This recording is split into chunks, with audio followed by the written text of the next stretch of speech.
The Case of the Curious Blind Spot. John Jewel, Model Reformer. On the 17th of November, 1558, a battered barque, its yards hanging forlorn from its three-masted spars, its rigging torn to shreds, and flapping in the, thank God, now easing wind, creaked its way slowly free of the storm clouds into what the young master, actually the young mistress, hoped would prove to be calmer waters and fairer weather. It seemed so. A watery sun was peering through the cloud, for the moment, but that ship's mistress, though young, was not going to let herself be lulled into premature relaxation. She knew by years of bitter personal experience that appearances can be deceiving, very deceiving. The gale had eased, and the waves subsided, at least for a time, yes, but these waters were notoriously treacherous. Uncharted, hidden shoals lurked ahead. Pirates, Spanish raiders in particular, could attack at any moment. The broken vessel had not yet reached safety. There seemed no end to the threats which could take it beneath the waves before it could, at last, wearily, drop anchor in the shelter of a safe haven. I am, of course, talking about the creaking barque called England, the death of Mary, the Mary of bloody infamy, and the accession of Elizabeth I. Elizabeth was the undoubted Queen of England. Over that there was no real dispute, except, of course, there was always her cousin Mary, Queen of Scots, dangerously waiting in the wings. For the moment, however, she was relatively safe. But Elizabeth's first 25 years had been an anxious existence, fraught with danger on every hand. The life of the daughter of Henry VIII and Anne Boleyn had hung on a thread ever since she had first seen the light of day in 1533. Her father had had her mother beheaded when she was only a 2-year-old toddler, and England, during her short lifetime, had been hurtled through a time of unparalleled political religious upheaval. The state church, and in those days that meant the state itself, for the two formed one commonwealth, had been on a roller coaster. It had been switched from centuries of Roman popery into the short-lived self-appointed popery of her father, Henry VIII. There followed a brief-lurched Geneva ward under the reforming reign of her half-brother, the teenage consumptive Edward VI. Then it plunged into near civil war, brought about by the harebrained scheme to avert a swing back to Rome by capturing the throne for the young Lady Jane Grey, installing, using her in their dangerous game, as an unwilling, to start with, pawn, a pawn who would lose her head within a few months. Then came a violent, literally burning, hard-nosed return to a rabid, fully Romanized popery under Elizabeth's older half-sister, Mary, who, by her marriage to the Spanish king, Philip II, had potentially brought England under the domination of the most powerful papist kingdom in the world. Phew. Listing it takes one's breath away, what it must have been for the vulnerable Elizabeth, living her precarious youthful years through such sweeping changes, defies description. One thing had remained a constant throughout all these turbulent years, however. The state church might have had its beliefs and practices abruptly and violently changed for it by the will of the monarch, whether Henry, Edward, or Mary, or by the various political and religious schemers pulling the strings behind the throne. But every Englishman, woman, and child, whether high-born or low, rich or poor, had had to recognize and attend that state church, whatever its official beliefs and practices, owning the sovereign as supreme governor, whatever views that sovereign held, in all matters of religion. Conformity was essential, conformity at all costs. Deviants, heretics in the eyes of the state, had been given short shrift. Fines, prison, the gallows, the block, or the stake awaited, and they were not idle measures. The axe was sharp. Keep your head down or you might lose it. Add politics to the mix, the politics of royal succession, international politics, the politics of alliances in war, the politics of those lurking in the shadows just behind the throne. Oh yes, the times had been dangerous in the extreme, and for none more so than that young princess, or was she merely the lady, now come to the throne, Elizabeth I. Thus, on the 17th of November, 1558, Elizabeth emerged from her years of anxious existence under constant threat from all sides to become the virtually undisputed Queen of England. All danger had not passed, however. In addition to the above, the Pope would soon, in 1570, declare her a heretic and excommunicate her. At a stroke, Elizabeth's life, as well as her eternity in the eyes of Rome, was at stake, with every Romanist turned into a potential traitor, licensed to kill the Queen. Although she was not herself deeply religiously committed, Elizabeth was sympathetic to Roman Catholicism. Nevertheless, her overriding religious policy as monarch and supreme governor of the Church of England would be simple and clear-cut, and to that she would be resolutely committed throughout her long reign. Uniformity in all her realm, uniformity at all costs, one religion, and that religion to be moderate, stemming neither from Rome or Geneva, though heavily tinged with the former. But this inevitably meant opposition from two wings, Papists on the one wing, who hoped for a return to Rome, and on the other wing opposition from those who would become known as Puritans, men and women who grudgingly accepted the present state of things while hoping for a more thoroughgoing Geneva Ward reform. Some Romanists, recusants, would not conform and paid the price. But in the main, the Papists would outwardly conform. For all of them, their papistry was maintained and advanced by a secret, hidden, underground priesthood, especially and increasingly of a Jesuit order, illegally trained in English seminaries on the continent and smuggled back into England. The Puritans would give a niggardly conformity, but for a while become more and more vocal and practical in their demands for reform. A relatively small number of them had spent time on the continent during Mary's reign, and when they returned to England under Elizabeth, many of them were hoping to put into practice what they had learned of Reformed churches in Zurich, Strasbourg, Geneva, and such places, looking in short for a further Geneva Ward reformation of the English state church.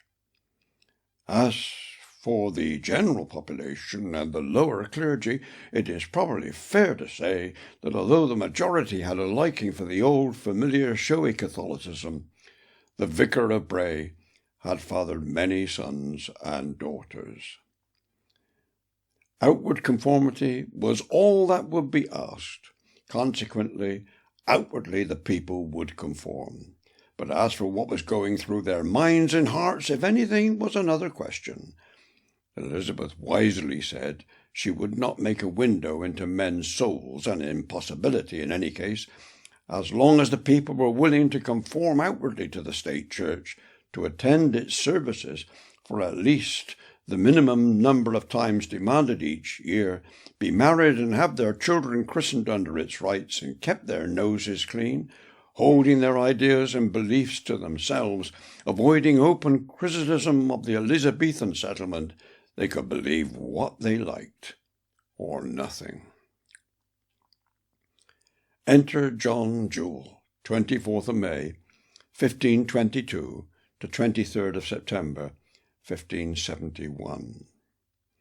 Jewel had been among those who fled to the continent during the reign of Mary, even though he was far from being one with most of the other Marian exiles. Upon Elizabeth's succession, he returned to England, became heavily committed to supporting the Elizabethan settlement, being installed as Bishop of Salisbury in 1560. Although in his youth he had compromised with Rome, he had publicly repented to become staunchly anti-Roman. He adopted an even stronger stance against the Puritans. Indeed, in his final sermon, Jewel strongly argued against the Puritan faction, describing them as worse than the Roman Catholics. It is recorded that under his reign as bishop, Wiltshire was singularly free of troublemakers, Romanist and Puritan alike. Archbishop Richard Bancroft, the archenemy of the Puritans, had Jewel's works published in one volume in 1609, ordering a copy of the work to be placed in all the churches. The significance of this can be measured by Edward Hyde's comment: "If Bancroft had lived, he would quickly have extinguished all that fire in England which had been kindled at Geneva."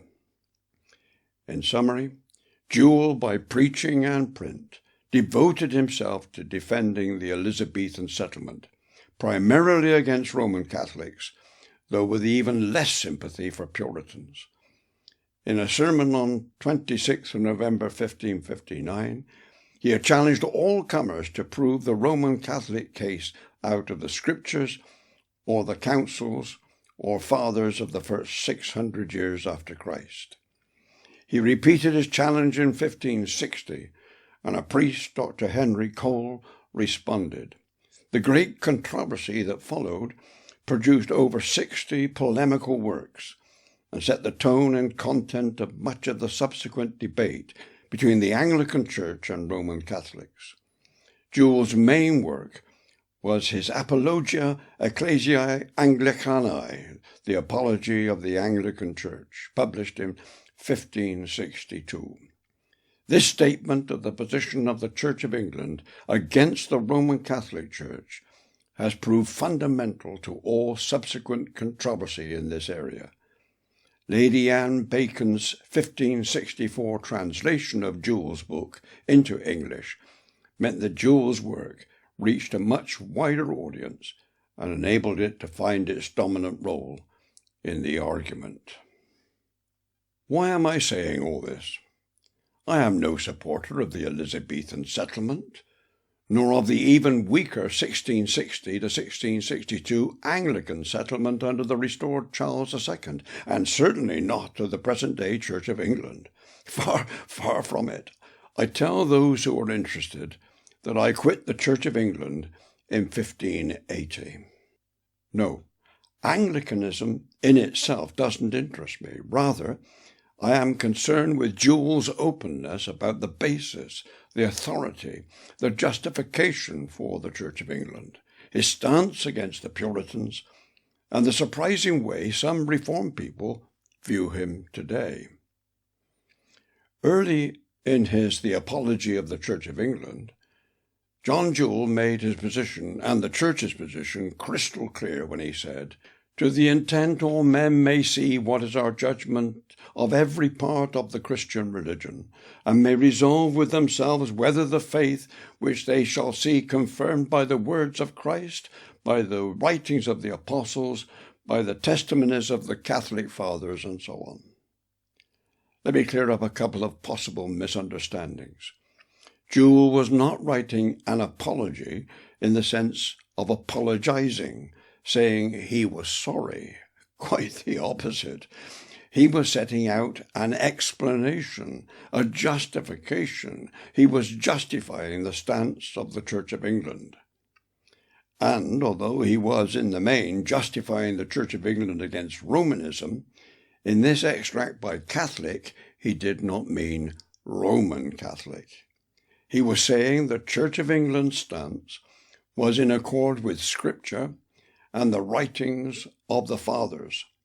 Scripture and the Fathers constituted the authority of the Church of England. Its beliefs and practices were warranted by Scripture and the Fathers.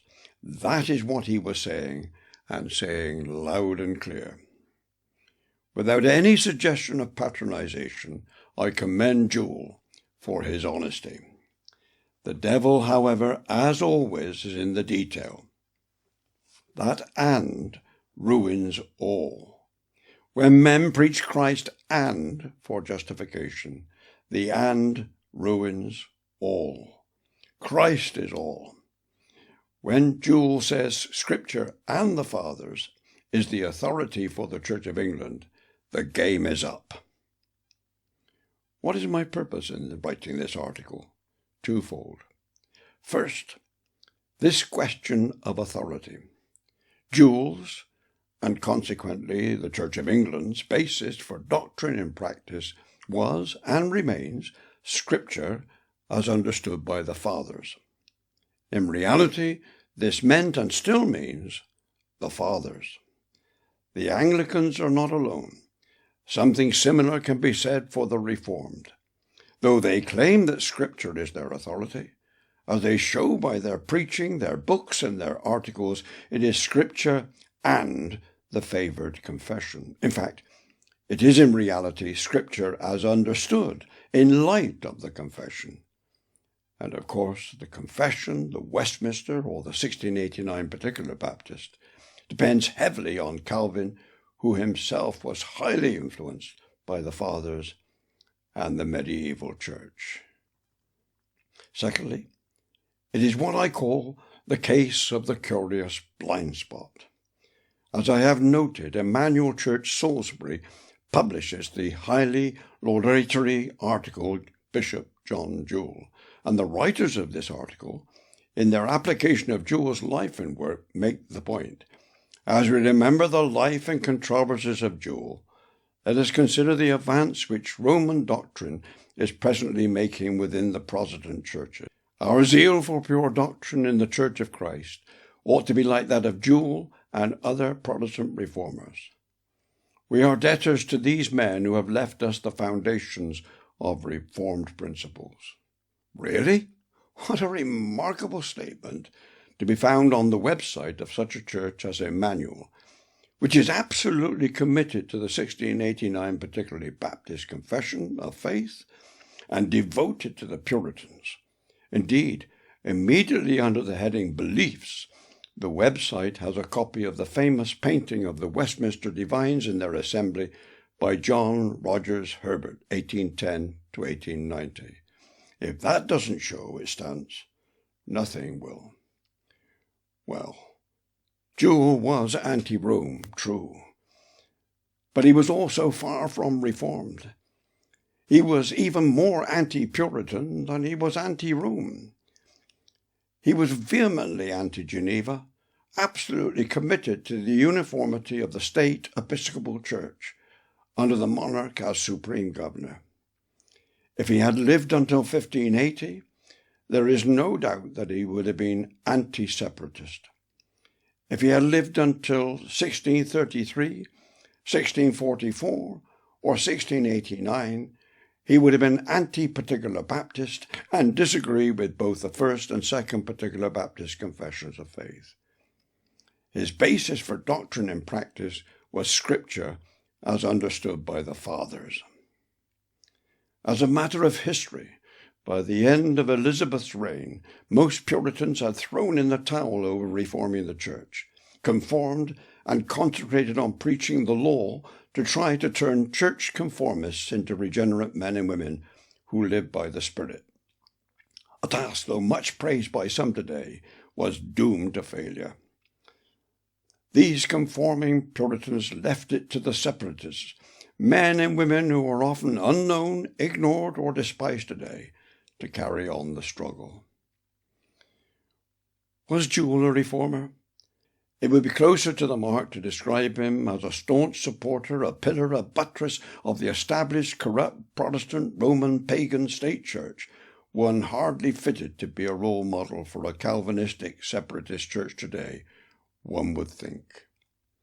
But because of his anti-Roman stance, all else is quietly forgotten, suppressed, ignored by Emmanuel. This is what I mean by the case of the curious blind spot.